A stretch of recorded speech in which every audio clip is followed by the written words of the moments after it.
everyone, I'm Talia, and today I'm going to talk about 5 things that are not in my bullet journal.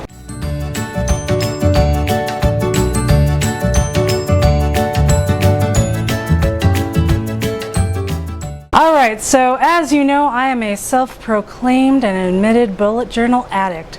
But there are some things I do not track in my bullet journal just because they are much more efficient on an app or in some other form. So I wanted to share those with you today. So the first thing I don't track in my bullet journal is meal planning. For meal planning, I use 2 main things outside of my bullet journal. While the actual plan itself might go in there, what won't go in there is the grocery list and the recipes. So this is my grocery list. It is on a clipboard, and I hang this clipboard from a command hook on the side of my refrigerator. So it is always available when I'm in the kitchen to write down something we need. And I created this printout myself. It is laid out in the same format as my grocery store. And it also includes some of our go-to things that we eat all the time, like the kids love Cheez-Its.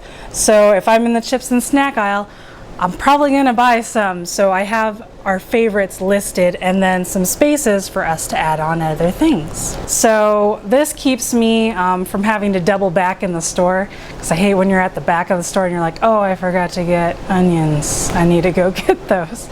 So that's the beauty of this. And I have a space at the top for dinner ideas, so I know what I'm making, what I need that stuff for, so that it helps me with quantities to buy. The other thing is my recipe binder. Now this is just a Staples Better binder, and I got it in pink, and I have tabs here for main dishes, side dishes, baking, desserts, and breakfast. And it was nice for me to be able to make my own tabs, so that was a big plus to this system. So in here I have sheet protectors, and I'll often just print out the recipe, and then that way I can flip to it, and if there's notes on the back, there'll be notes there.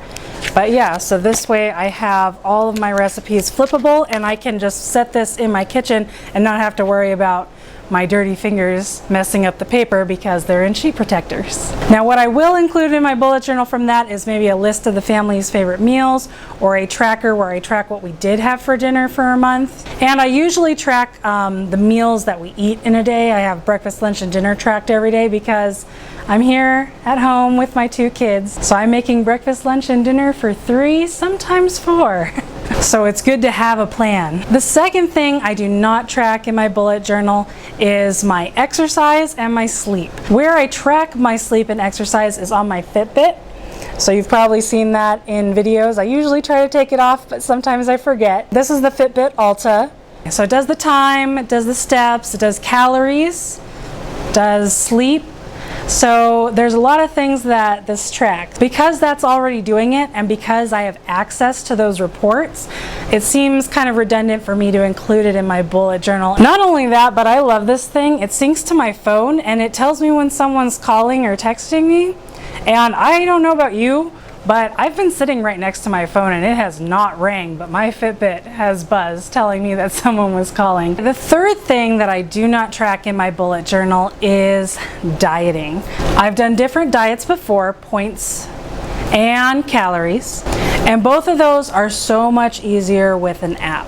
While it's nice to have it on paper to log the food that you eat, and it's easier to flip through to come up with meal ideas that way that are consistent with your diet, it's a lot of tedious adding and subtracting. And this coming from the person who took 3rd semester calculus for fun.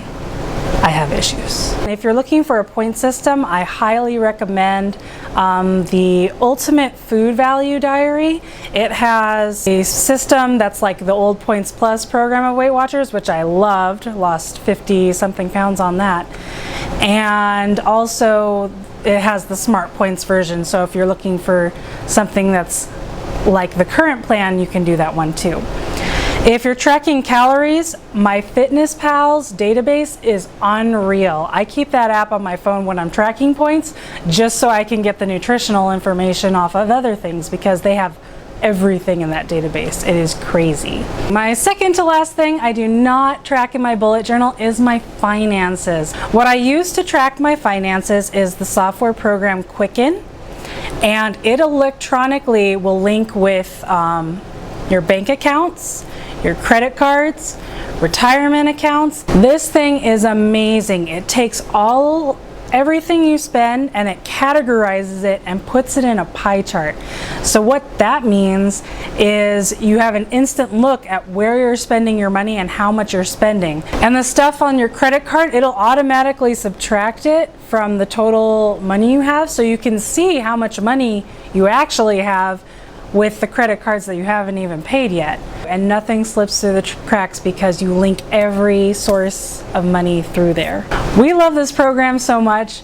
We switched banks because they were started charging us at our other bank to sync the information.